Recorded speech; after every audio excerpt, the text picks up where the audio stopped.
years ago, a new hockey team was born, the New York Islanders. They started out as an expansion team in the National Hockey League, a team of players who had never played as a team before. Instantly, they broke all sorts of records. The most games lost, the fewest games won. In the 8 years, a man named Bill Torrey restructured the team. He drafted for better players, like Dennis Potvin, Bobby Nystrom, Brian Trottier, and Mike Bossy, and brought in Al Arbor as coach. That's when everything started to click, and the Islanders started to win. They began beating teams like the Boston Bruins, the Philadelphia Flyers, and the Montreal Canadiens. It seemed the Islanders had learned a lot about something we at Chemical Bank called chemistry. But chemistry didn't just win games for the Islanders. It won them the most coveted award in professional hockey, the Stanley Cup. Chemical Bank congratulates the 1980 Stanley Cup winners, the New York Islanders. It seems the chemistry's just right. Henning comes back to his own blue line and shoots it up ice for Tonelli. Tonelli comes in over the blue line on the off wing. Comes in front, the shot to Nystrom.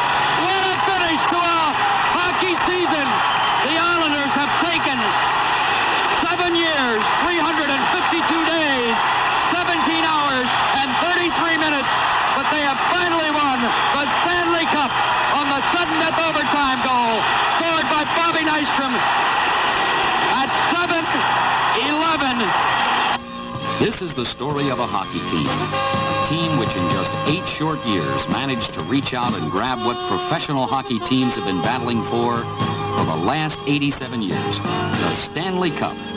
The team, of course, is the New York Islanders. Everybody stuck to what they thought was their only goal, and their only goal was to win the Stanley Cup, and we did it. Winning the Stanley Cup is a culmination of all the work, of all the pains and all of the bad days and all of those summers where you mourn for months, 2 months after the hockey season. And for all of us, it's the first time winning the Stanley Cup. It's also the first time in many of our lives that we finished a hockey season and not had to be upset by a loss or a defeat in a playoff situation. Winning the Cup is the dream of every Canadian boy who's played. And now that there's Americans in the league, they have the same dream when they play hockey. It's the greatest prize in the game, and a game that we love and work and dedicate our lives to. There's no other way I can put it other than the fact that it's the greatest prize to me in my lifetime. It really doesn't seem that long ago, October 7th, 1972, when the Islanders first stepped onto the ice at the Nassau Coliseum to compete in the National Hockey League. Life for an expansion team in any sport is rough in the beginning, and the Islanders were no exception, as they posted a record of 12 wins, 60 losses, and 8 ties. However, unlike many other expansion teams, the Islanders improved with each passing season. In their 8-year existence, the Islanders have had only one general manager, Bill Torrey, and he now recalls those early days. The day I was hired, which I guess was around February 10th or 11th, 1972, Mr. Bowe said to me that he realized that we were starting from scratch, but that I wouldn't have to be concerned about, interference, or that what I had given him as a rough outline as a way to proceed was what he had accepted, and that's what the partners were agreeable to doing, and that was basically not look for a year or two, but to look 3, 5, maybe 6 years down the road and see what might be there. And so what I did was practically ignore totally the expansion draft, other than just when it was fairly obvious, and I spent a lot of time looking at the draft for the next 2 to 3 to 4 years, which would be obviously the nucleus from which this team would be built, and it has been built. One of the first players to don an Islander uniform, and for years he was known as Mr. Islander, was Ed Westfall. He came over from the Stanley Cup champion Boston Bruins in the 1972 expansion draft, and immediately added that touch of class that every team needs when it starts out. My initial reaction to leaving the Boston Bruins, I think, is one that is understandable. I was bitterly disappointed after winning the Stanley Cup for the second time in 3 seasons. I had felt for the first time really in my career that I had some security. As it turned out, it was false. And upon talking with the people with the New York Islanders, Mr. Bill Torrey, I had been welcomed and thought that it was only fair to what I had put in for 11 years in Boston to try and start a new career at something that I did know, and that was hockey. So I had accepted the offer from Mr. Torrey to come to the New York Islanders and see if somehow we couldn't gain some credibility to a brand new team starting out. Goaltender Billy Smith is the only remaining Islander from the 1972 expansion draft.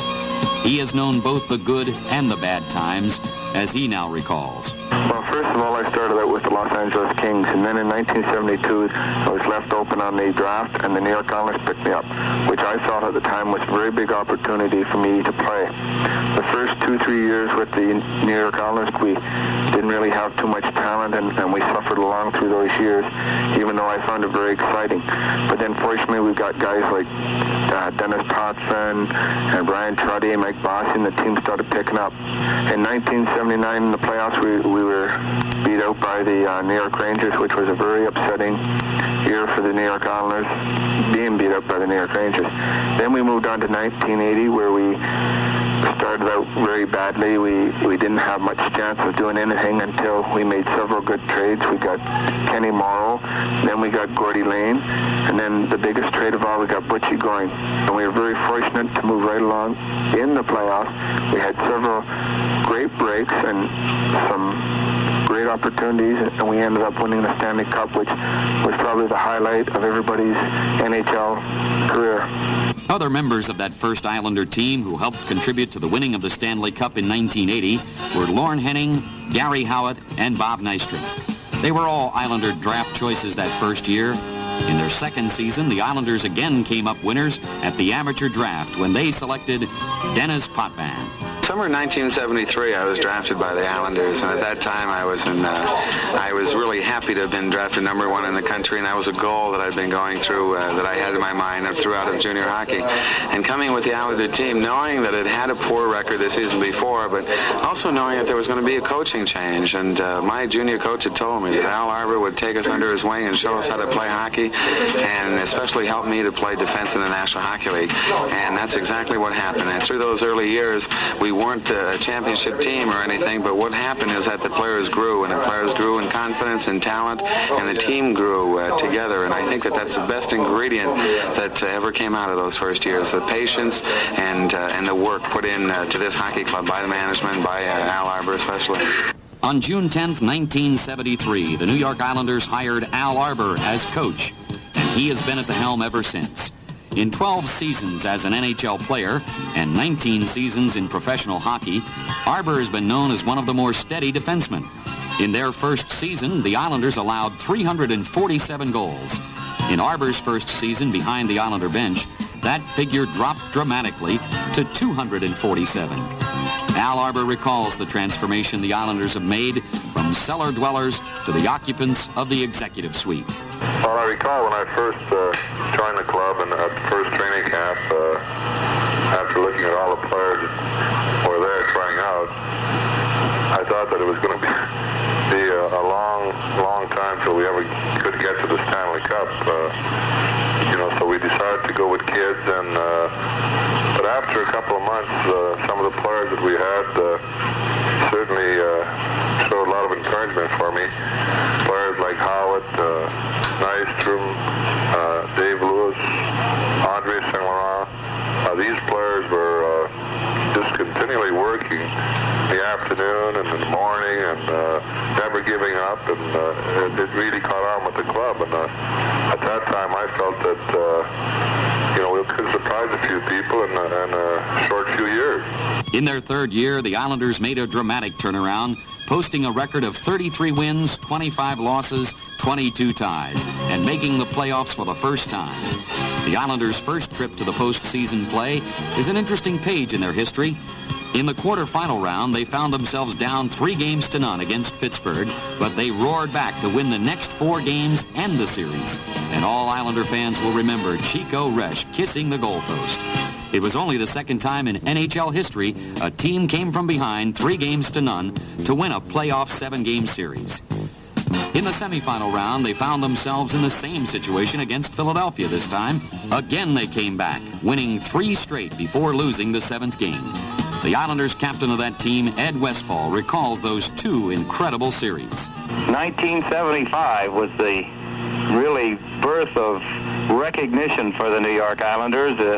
After scraping through the season, we had not made the playoffs until that year, and it was right down to the last of the regular season games when we made the playoffs. We played the New York Rangers, our crosstown rivals, as they are sometimes called, in the first round, a 2-out-of-3 series. Lost the first game in Madison Square Gardens, won back here in Long Island, and then won an overtime game in Madison Square Garden to defeat and eliminate the New York Rangers, something that no one ever thought would happen. We were kind of a laughingstock when we went into that series. Going from there, we went into the series with Pittsburgh. We lost, unfortunately, the first 3 games and faced elimination, but lo and behold, leave it to the Islanders of 1975. They came storming back and won 4 straight games, being only the second team in the NHL history ever to do that. And upon doing that, we had to then face the very talented and very powerful Philadelphia Flyers. And this was in the semifinals. We lost the first 3 games to Philadelphia, much like we did to Pittsburgh, and then came storming back to win 3 straight. And then in the 7th game in Philadelphia, they eliminated the New York Islanders in a game that we all remember, the score being 4-2. And that was really the coming to life of the New York Islanders franchise. And they had then started on the road that, of course, has taken them to the heights that they have gained today. In their 4th year, the Islanders became an offensive powerhouse when, for the first time, they exceeded 40 wins and 100 points. A new face in the lineup that season was Bryan Trottier, and he set an NHL record of 95 points by a rookie. In 1975, my rookie season with the Islanders, I was fortunate enough to get 32 goals, 63 assists, and set a record of 95 points, and it still holds as a record in the NHL. Trottier would be joined 2 years later by another high-scoring rookie, Mike Bossy. In his first season, Bossy would set an NHL record of 53 goals by a rookie. His second season was even more incredible, as he scored 69 goals. Then this season, even though hampered by injuries, Bossy again exceeded the 50-goal plateau, scoring 51.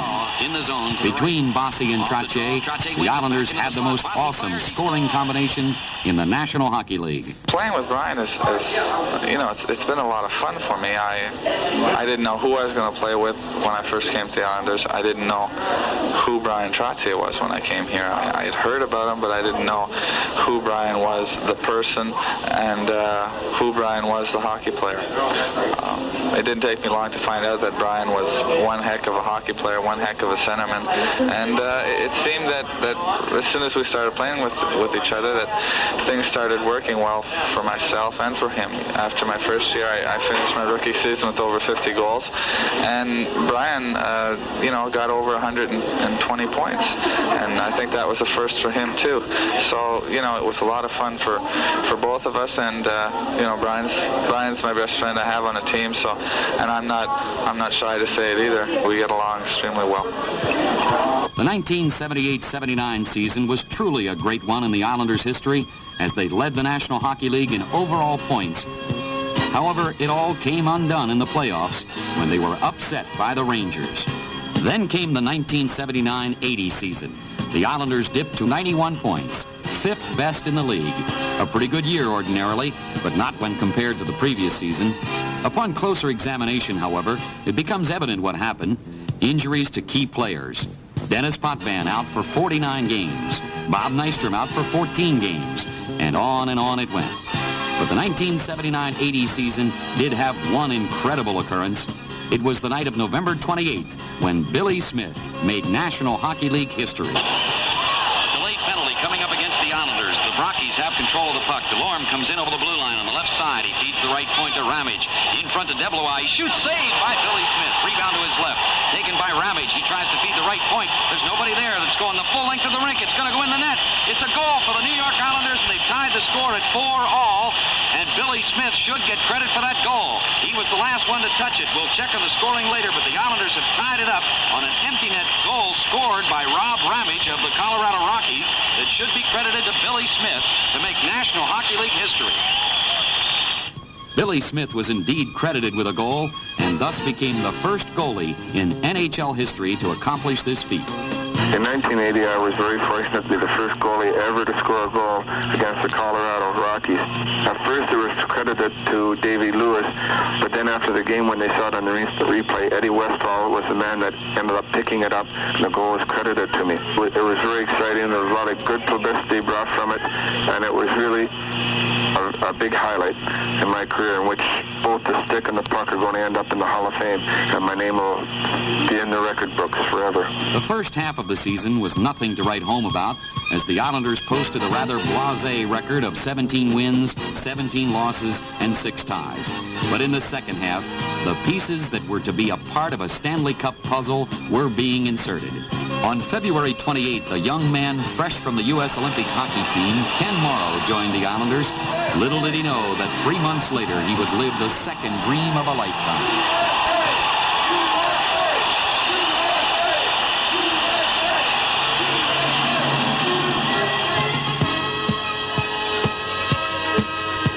In the 1979-80 season, it was felt that if you stopped the Brian Trottier line, you stopped the New York Islanders. That theory was put to rest in March, when the Islanders acquired center Butch Goring from the Los Angeles Kings.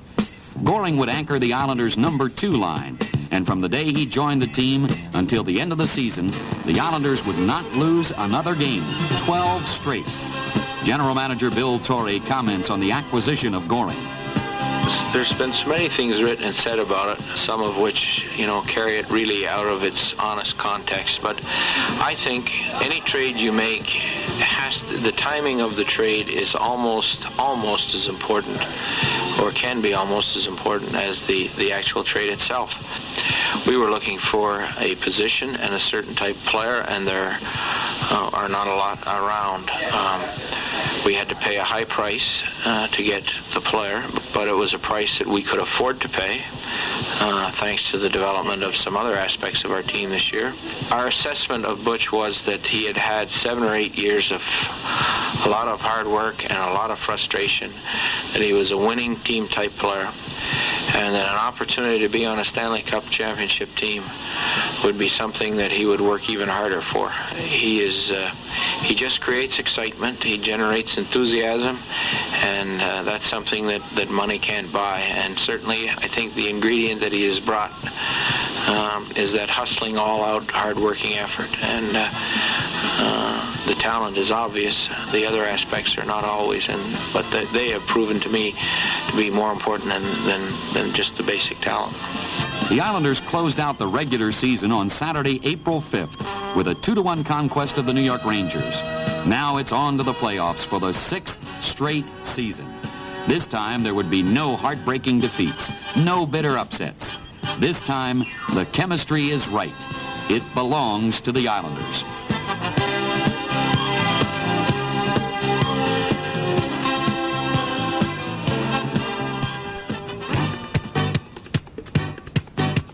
The Islanders opened the playoffs on Tuesday, April 8th against the Los Angeles Kings.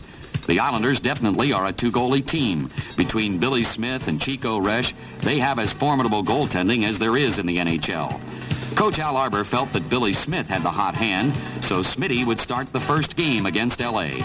It turned out to be a wise decision, for Smith would be sensational throughout the 1980 playoffs. In Game 1 of the series, the Islanders blew the Kings right out of the Nassau Coliseum with an 8-1 victory. But in Game 2, Los Angeles came back to even the series at a game apiece. So now it was on to Los Angeles for Games 3 and 4. In Game 3, the Islanders were behind 3-1, battled back to tie it up and send it into overtime. Olympian Ken Morrow then provided the dramatics. We're tied at 3-all. This is sudden death overtime. Draw controlled by the Kings, but it went right on net. Lassard made the save behind the net for Lewis. He tries to clear, not out. Lane got a drive away from the left point, saved by Lassard. Rebound on the corner. Saint Laurent can't get it out. It's kept in by Howard. Centering pass, top of the slot to Morrow. The drive. Goal! Islanders win! All right! On the drive by Kenny Morrow, and the Islanders have won the overtime game 4-3. The Los Angeles Kings were a high-scoring offensive machine, and the Islanders knew they would have to play a well-disciplined defensive game to beat them. In Game 4, they did just that, shutting out the Kings 6-0 to win the series 3-1. Well, the draw will be in the Islanders' zone. 4 seconds to go in the third period. Islanders with a 6-0 lead. Carlson on the draw with Bourne. They tie each other up, poke towards the net, and Karam's wide. Dennis has the puck, and a buzzer sounds, and the game is over. The Islanders have eliminated the Los Angeles Kings 3-1 on the shutout turned in by Billy Smith. And the last time he had a shutout was last year, I believe, in the playoffs against Chicago. But what a victory here tonight for the Islanders. The Islanders' next opponent in the quarterfinal round of the playoffs would be a different kind of challenge, a very physical team, the Boston Bruins. In the opener at the Boston Garden on April 16th, the two teams were even at 1 goal apiece at the end of regulation. Then, at 1:02 of the overtime, here's Gillies coming in on the left wing, comes right in front, shot, score! All right, scores, and the Islanders win in overtime. And the bench clears to congratulate him. Clark Gillies scoring at 1 minute 2 seconds of overtime, and the Islanders win it 2-1. In Game 2, it got even tougher, as evidenced by a bench-clearing brawl at the close of period number 1. But then both teams settled down to play steady hockey. In regulation time, the score was tied at 4-all, when Terry O'Reilly, in the overtime, made a bad clearing pass onto the stick of Bob Bourne. Here's a 3-on-2 if they hurry. Bourne down the right side. That stops at the point. The drive, high and wide, and Cheever's got a piece of it. The rebound comes to the right side of the net, and Park grabs it there. Comes up on the left wing for Wensick. He lets it go. Then he kept it in. Deflected it right on goal to the left side of Cheevers and let it go wide of the net. O'Reilly tries to clear, but not out. Bourne top of the front drive. Hooray! Bobby Bourne! Hooray! Win! Hooray, Bob! Fantastic! Once again, an interception inside the Boston Bruins blue line. Bobby Bourne, who had just directed a couple of shots for Jerry Cheevers, who had made the initial save, but this time he made no mistake. He used the Bruins defense as some kind of a screen, and Jerry Cheevers didn't really have much of a chance. He was beat on the high side, on the stick side. What a fantastic victory. I don't believe this, Bob. It's fantastic. I'm so happy for the guys. What an effort. Things looked good for the Islanders. 2 victories on the Boston Garden ice. It appeared the Bruins were finished when the Islanders beat Boston in Game 3 by a score of 5-3 at the Nassau Coliseum. But the Bruins battled back to win Game 4 in overtime. So it was back to Boston for Game 5. The Bruins started the scoring early and led 2-0 in the first 3.5 minutes of that hockey game. But the Islanders battled back on goals by Stephen Pearson, Dwayne Sutter, Clark Gillies, and Dennis Potvin to clinch the victory 4-2 and the quarterfinal series over Boston. Ahead to Gorling. Gorling in over the blue line. Right side lead to Sutter. Comes in front. The shot. Score! Beautiful. Sutter finally got a goal that he was looking for. Beautiful effort. This is so reassuring for me. It makes me feel really good. We had talked about Dwayne Sutter a little earlier on, and he was wondering when he was going to get a goal, if ever, and he got a big one. Let me tell you. The score is 2-2. Gillies at the left point. Backhands it in over the goal line. Sutter after it with Cheevers behind the net. Takes Sutter out of the play, and Bork clears but not out. Gillies top of the spot. The drive. Score! Gillies puts the Islanders ahead 3-2. 5:40 to play in the third period. Islanders lead it by 1. Here's a steal by Bourne. Marcotte got it back. Fossey has in the top of the spot to Dennis. Fake shoot. Score! Right! Dennis Potvin finally got it. And the Islanders lead it 4-2. 10 seconds to go in the third period. Park threw it in front again. Morrow knocked that down. Park has centering pass in front. Secord can't get it. O'Reilly fires. Deflected in front, and Morrow cleared it out. All right. And that's it. All right. It's over. The Islanders have won it. All right. 4-2. What a fantastic way to win a series, Bob. we're down 2-0 in the first 4 or 5 minutes of this hockey game, and these guys don't know when to quit. They just kept coming and coming, and that's exactly what they did, and they came back. A tremendous comeback for the New York Islanders, who won this series 4-1. The Islanders were flying now, flying right into the swift-skating Buffalo Sabres. In the first game of this semifinal playoff, the Islanders kept astounding everyone with a 4-1 victory as Billy Smith sparkled in goal. Ramsey has there, trying to come in front with the puck. He goes to the right side of the net, out to the left point to Schoenfeld. The drive, deflected just wide as Gare had a piece of it, but so did Billy Smith. And McKechnie holds onto the puck, centering pass. Here's the drive, saved by Smitty off Van Boxmeer. The Sabres dig it free, left point to Schoenfeld. And it's knocked off his stick by Bobby Bourne, going back the other way. Bourne comes in, one on nobody, comes in front, the shot, score! Beautiful, scored on a short-handed goal to tie up the game. Out to the right face-off circle, then the right point. Van Boxmeer drive, saved by Smitty, and he held on. It got behind him, but he managed to hold on to it at the last second as the penalty is over, and both teams go back to full strength. Icing being waved off as Height goes back to pick it up. Comes right in front of the net, clearing pass, stolen by Bossy in front of the shot, score! Mike Bossy with a great steal, and he drilled it, and the Islanders lead it 2-1. Face-off in the Sabre zone at the top of the left face-off circle is controlled by the Islanders. Right point drive by Pearson, just went wide of the net. Rebound Tonelli in front, shot, he scored! John Tonelli got the rebound off the backboards and drilled it. The Islanders lead it 3-1. Loose puck in the Islanders zone. Mongram behind the net for Perreault, knocked off his stick. He got it back to the left side of the net. Out to the left point to Schoenfeld. The drive, saved by Smitty. Rebound on the slot, taken by Merrick, and he cleared the zone. Left wing lead to Rick Martin. Into the top of the slot, comes in front. Fake, shoots, save, Smitty. Now Van Boxmeer finds an opening. Up on the right wing for Perreault. Perreault comes to the Islander blue line at the right point. Now threw it along the boards for Sealing in the right corner. Out to the top of the slot. A shot by Sealing. Knocked down and a save by Smitty on a deflection by Martin. And the Islanders clear the zone. Tonelli crosses the red line. Sends in Sutter on the left wing. Down the left wing he goes to the goal line. In front of Tonelli. Shot. All right! John Tonelli on a great centering pass by Dwayne Sutter. And the Islanders lead it 4-1. The second game of the series went to double overtime. Scoring is out for the draw against Savard outside the Islander blue line. Islanders control. Dennis has in his own zone. Comes right side to Larmer. Pokes it out to center ice to Nystrom. Nystrom down the right wing. Dumps it in over the goal line. Sauvé stops behind the net. Then Van Boxmeer tried to clear it away. Goring harassed him, so the Sabres have to get some help. Savard tried to clear, but not out. Kept in by Larmer. Now Savard clears it, but not out. Gillies with a drive. Just went wide. Rebound to the left corner. Sauvé clears it over there. And now it's taken by Rick Martin. Here's another steal. Gillies top of the slot drive. Broken up by Van Boxmeer. Rebound to Nystrom. Trying to center it out to the slot. And Larmer, the drive. Yes! Rebound. Yes! Nystrom score. And the Islanders win. Bobby Nystrom, after the Larmer drive that was saved by Sauvé. Nystrom jumped on the loose puck and knocked it home. And the Islanders win it in double overtime, 2-1. The Islanders now led the series 2-0. They had played 7 road games in the playoffs and won them all. However, on their home ice, they were just 2-2. On the night of May 3rd, the Islanders straightened out that situation with a 7-4 win and a rather commanding 3-0 lead in the series. Perreault racing down into the Islanders zone. A long shot off Morrow is sticking to the left corner, picked up by Martin. Martin's pass to McClanahan, tipped away by Trottier. Trottier to the right wing for Bossy. Bossy scores into the Buffalo zone. He shoots, he scores! Bossy's fifth playoff goal from Brian Trottier in 5-14. 1-0 Islanders. Merrick was chased. Tonelli got the draw to Morrow. Morrow shot it in high. Around it comes to the near boards. Lane there checked by Perreault. Loose puck behind the net. Tonelli battles with Mike Ramsey in front. Merrick scored. He stuffed it. Now we've seen that play before. John Tonelli passes from behind the net to Wayne Merrick standing almost in the crease. Merrick jams the puck into the far side of the net, giving the Islanders a 2-0 lead. Wayne Merrick from John Tonelli. It's Dennis Buckman shooting it into the corner. Nice behind the net for Trottier. Trottier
However, this series wasn't over yet. The Sabres bounced back and won games 4 and 5 to narrow the Islanders' lead to 3-2. Was this the ghost of playoffs past making a revisit? No, it wasn't, but it looked that way as Gilles Perreault scored a pair of goals early in the game and Buffalo led it 2-0. But the Islanders came back to score 5 straight unanswered goals and eliminated Buffalo with a 5-2 thrashing. Wayne Sutter. Sutter with Merrick. Sutter. Centering pass for Canelli. Score! John Canelli from Wayne Sutter. And the Islanders cut the margin to 2-1. Bourne from the slot. Now score! Mike Bossy on the rebound. Bobby Bourne shot. Bouncing in front and Bossy converting the rebound. We're tied at 2. Hotman for Goring. Goring is stopped by Don Luce. It's carried on by Bourne. Bourne and Howard. Bourne in on goal. The shot. Saved by Sobel. Rebound Goring. Penalty coming. The shot. Score! Bobby Lorimer. Bobby Lorimer has scored from Butch Goring and Bobby Bourne. And we are now out of a tie situation. The penalty will be waved off as Howard is being assisted out by Ron Waske, but the Islanders have gone in front 3-2. Potvin behind the goal. Harrow back checking, but Potvin pulls his way out. The pass for Goring is slapped it into the Buffalo zone. Van Boxmeer back. Gillies forechecking. Van Boxmeer stopped by Sutter. Gillies with a puck. Gillies stick handling to Sutter. Sutter trying to jam it in. The shot. Score. No, in. Wayne Sutter. Wayne Sutter has scored. It's 4-2. The light was slow to come on, but referee Van Helleman signaled it. Wayne Sutter has made it 4-2. Rick Martin brings it up. The pass to Perreault at his own blue line. Perreault steal by Bourne. Here it is. Score, Bobby Bourne. And this game is all over now with a minute on the clock. It's finals time. All right.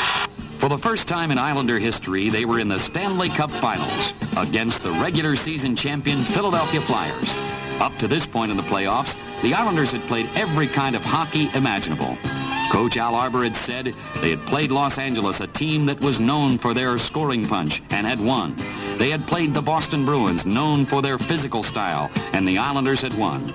Then they had met the Buffalo Sabres, a team that could skate with the best of them, and won again. The Islanders were tough. They could score, and they weren't too bad at the skating game either.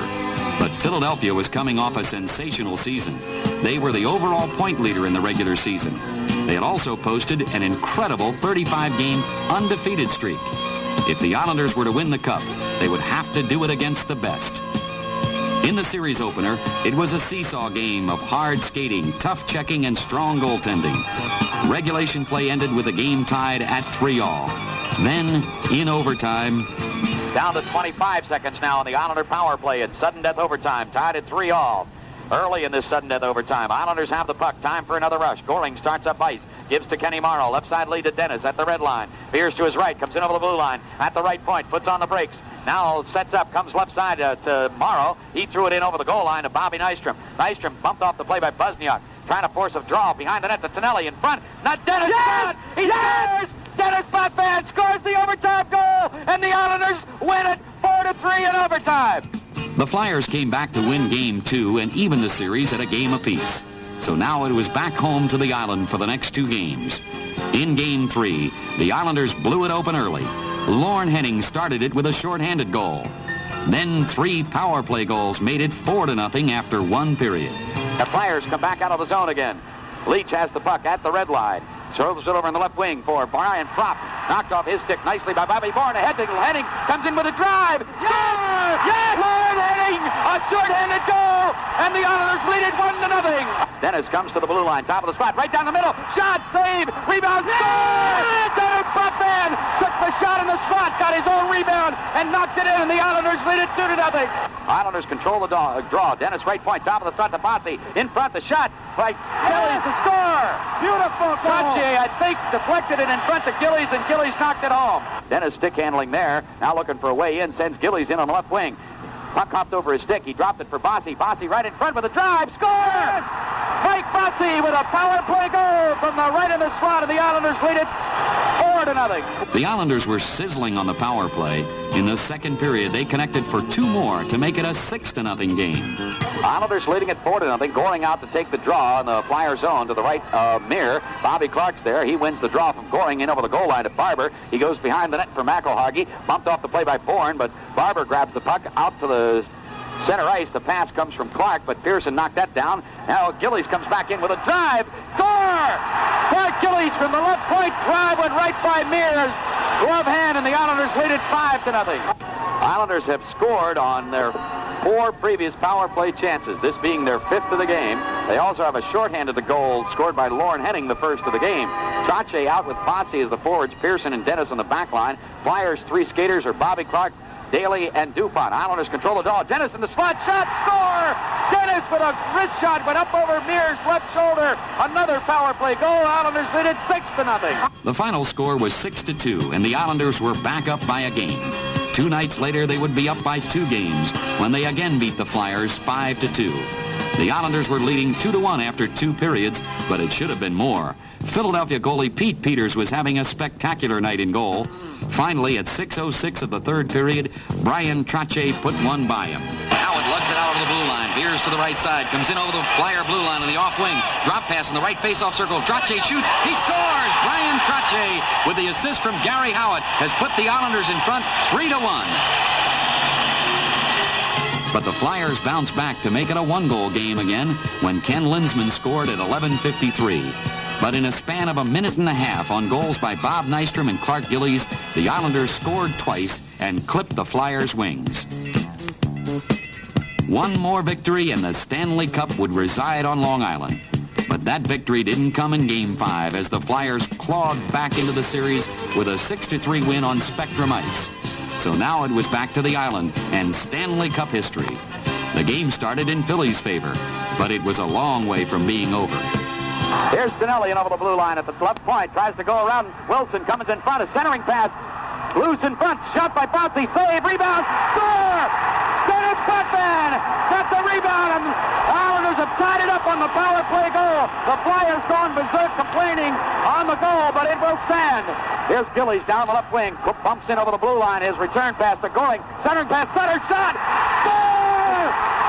Wayne Sutter put one up over the left shoulder of Pete Peters, and the Islanders lead 2-1. Prop feeds the right side to Holmgren. In over the blue line is Linsman with the pass. He's knocked down. Lane can't control the puck. Holmgren has. Backhand centering pass. Shot. Score! Brian Prop has tied it up with 1:02 to go in the first period.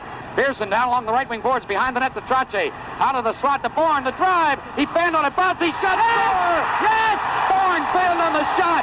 Fosse got the loose puck and knocked it home, and the Islanders lead it 3-2. A right side lead for Tonelli to come in over the blue line at the right point. Busts around Bobby Clark to the goal line. Looking to center. He does. Nystrom. Yes!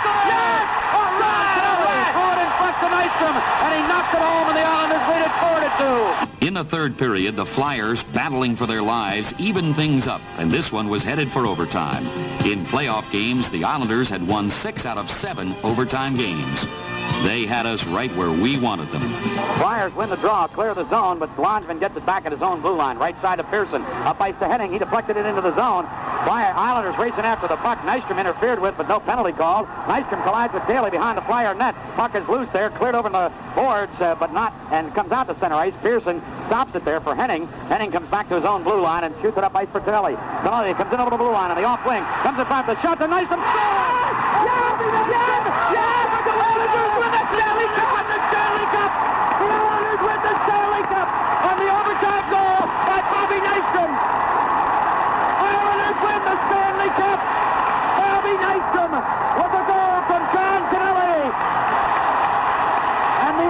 Have won the Stanley Cup. What a finish. What a finish to a hockey season. The Islanders have taken 7 years, 352 days, 17 hours, and 33 minutes, but they have finally won the Stanley Cup on the sudden death overtime goal scored by Bobby Nystrom at 7-11. The Islanders on the ice, hugging each other, with Al Albert out there hugging every one of his players. The Islanders have won the Stanley Cup. What a glorious way it was to win the Stanley Cup. It was fantastic. The Islanders had overcome a troubled regular season and finished on top. The Islanders are the champions. Lord Stanley has moved to Long Island. This time, the chemistry was just right.